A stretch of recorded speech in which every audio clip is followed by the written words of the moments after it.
Good. Oh, well, yeah, I'm waiting out that thing. Okay. Good morning, beloveds. It cuts me off, so I'm trying to wait it out. Okay. I don't know what I was about to say. We went to see Snow White last night. The live action Snow White. The dwarves were CGI. All the animals were CGI, but I think that they did a good job telling the story. And I'm going to bet Gal Gadot really enjoyed being the evil queen. So, I know it's not doing well in the box office. I have no idea why it's not doing well in the box office because I refuse to click the clickbait links. But I enjoyed the movie. So, for what it's worth. And so we are doing The Voice Celestial. We are in the Book of the Ages, where Ernest Holmes is Ernest and Fenwicke are kind of taking us through some of the inspirations that they had over the course of their time in Science of Mind that helped them kind of define Science of Mind. So before we do that, because we are in the Prophets of India, and I broke it up into two parts because it was too long to do in one. So what I would like to do now is the housekeeping, and then we'll finish the chapter. And all the housekeeping is reminding you we are Creative Life Spiritual Center. The website is creativelife.org. The constant contact email is info@creativelife.org. You get one email a week, and it tells you what's going on for the week and the month, and the hot links are hot, and nobody will get your email. With the social medias, we don't monetize them. We don't want to deal with the ads any more than you do. So what we ask you to do is go to the various platforms that you're on and like, subscribe, share, follow, comment, because it bumps us in the algorithms. More people see our stuff. We would appreciate that, because we are certainly not going to pay them to boost us. We made that mistake once, and that went all kinds of weird. So we would appreciate it if you would help us out by doing that. And we are Creative Life Spiritual or Creative Life Spark, depending on the platform that we're on. And I am the Running of Ryan on all of the platforms that I am on, so I would appreciate that also. Okay, I think that's everything. So let's get into this. We are doing part 2 of the Prophets of India in The Voice Celestial. And I remind you that this is the Farer speaking. The Age Masters have not started talking to us. I don't know if they're going to. 3,000 years it was before the Christ of Galilee would once again affirm Lord Krishna's words of love of man for man. Just as the earth forgives the trampling feet and the plow that rends her bosom, so ought we to render good for evil. The evils we inflict upon our neighbor follow us, as does our shadow. Works of love are best and will outweigh thy faults. If thou doth keep thy company with the righteous men alone, thy good example bears but little fruit.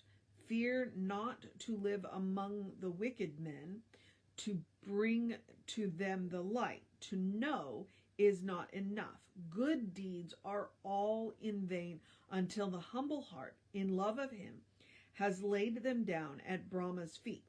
Search for the me. Who seeketh me, vowed to the me, that man I love. Such were his doctrines new. Then, in a voice exalted, Krishna sang, of him who is and was and is to be, ageless he, unborn, undying, from whom all things have come. In him they live, to him return. He is the source of all, the light within the soul of man. He is the center and circumference. Those who dwell with him find peace. Those who love his presence become one with him. All-pervading, overdwelling, and eminent, he is the Lord of life. The glow of dawn and the gleam of day. He is the midnight darkness, the moon, the sun, the stars. He is the song of heaven, the dancer of all dances, the weaver of all music. He is the Lord of all earthly life, the way shower and the way it is shown, the whirlpool and the wind. He is the life beneath the ocean's surface. He is the sight of the eye, beholding all, the hearing of the ear, hearing all, the speech of the mouth. There is no speech beyond his saying, or words he does not utter. He is the writer of all hymns of faith, the substance and the shadow. He is action and reaction, the law, the seed, and the deep silence. Nothing exists outside of him.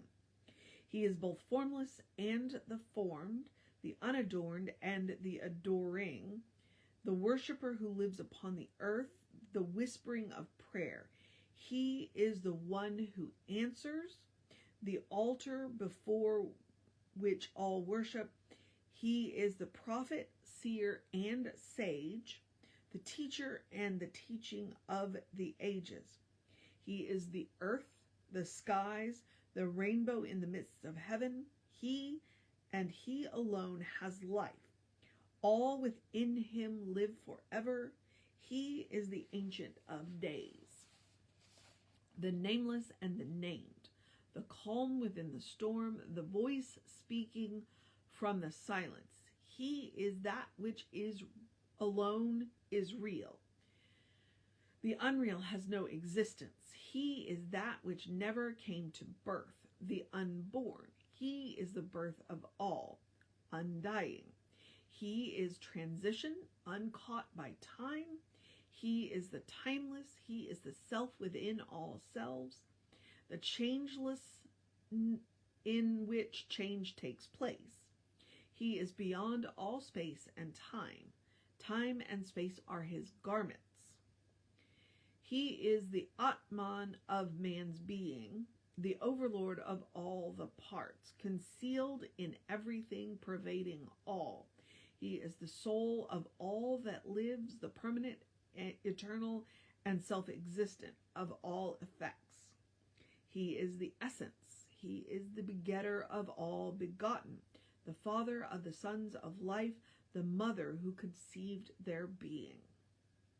Brahma, Lord of all creation, Lord of wisdom, Lord of right, lead us from the paths of folly, lead from darkness into light. Brahma, joy of all creation, life of life and love of love, gently lead us to salvation. Lead us to the heights above, thou within all things, around them, Brahma, light of life divine, shatter all our days of dreaming. Change our being into thine, rob the mind of its illusion, strip the ego naked bare, till the waiting heart within us finds thy presence hidden there. Let the soul awake to Brahma, that is no more separate be, that the life that seemed divided be not lost, but found in thee. The Pharaoh. Arjuna sat as one entranced, and love enveloped him as in a cloud, and he who wills can read the celestial song of him on whom the light of Krishna fell, of how he understood the mysteries and dared to pit his sun god strength against the lunar gods and devil worshippers. A history set down in script in after years. In the same century when Moses heard Jehovah's voice proclaim the unitary God, whom Krishna had made known. How great thou art, how great thou wert and art, O thou whose beam of light celestial falls upon the pages of all faiths, who reaffirmed the Trinity, manifested word, assurance of a life beyond the grave, and spoke these words. Know then, that soul which has found God is freed from death, rebirth, old age, and grief. Of Krishna I can say no more, save that I saw the primal substance weaving, form the pattern of his death, which he forecast, and so designed a sacrificial act to set his seal upon the doctrine of the soul. Beneath the cedar he knelt to pray. The archers of the king and the lunar priests fell back, abashed and filled with fear, as they beheld his raptured face. But when at length they bound him to the tree, insulting him and casting stones, he made no effort to escape. And when at last an arrow pierced his flesh, from which the blood gushed forth, he cried out words of victory. Transfixed again, he called to Fenwicke, "My radiant mother, grant that those who love me enter with me in thy light." And at the third he cried out with a single word, "Mahadeva," and with the name of God upon his lips, fell into bliss.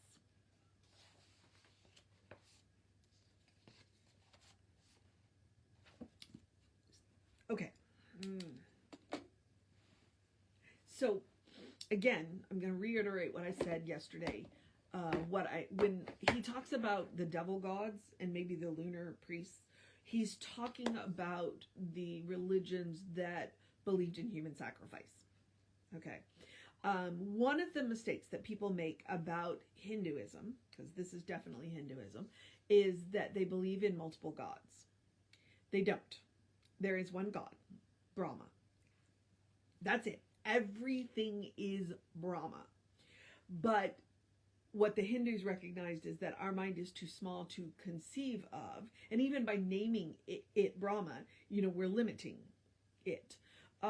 So what they recognized is there were all these different aspects. Krishna, while they called Krishna a god, they also called Krishna an avatar because he's an avatar of Vishnu, and Vishnu is an avatar of Brahma, or an aspect of Brahma, I guess, might be a better way to say it.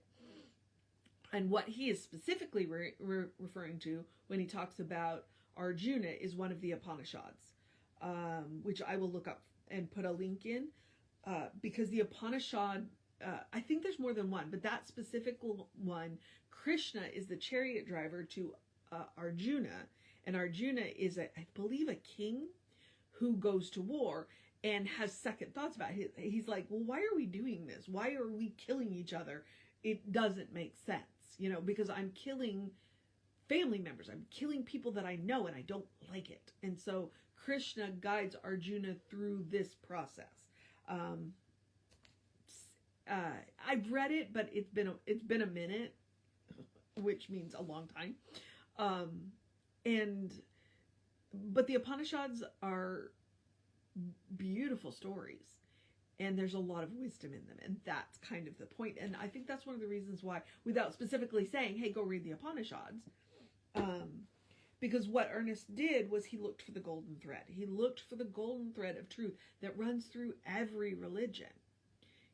It's like nobody has the whole truth, but everybody's got a piece of the truth. And if we could sit down and talk to each other, we could put the pieces together. It's one of the reasons why when we go through ministerial school, they have us take world religion so that we can have an appreciation of world religion. And it also gives us the ability to talk to people of other religions without, So, the Hindu religion is old and varied and beautiful and horrific at the same time, there's just so much in it, but you're talking thousands of years of people's stories. So, all right, I will get a link to the Upanishads in there for you, specifically the one with Arjuna, because like I said, I think there's more than one. I believe the Upanishads is a collection, just as the Bible is a collection of stories. All right, so moving on. No, that's it. I'm going to encourage you to have a great day, wondrous day, a fantastic day, a magical day, an enchanted day, a wonderful day, an awesome day, an amazing day, a take care of yourself day, a take care of business day. Enjoy the break in the weather day, because it's going to be a little cooler today. It was 90 degrees yesterday. We're still in March.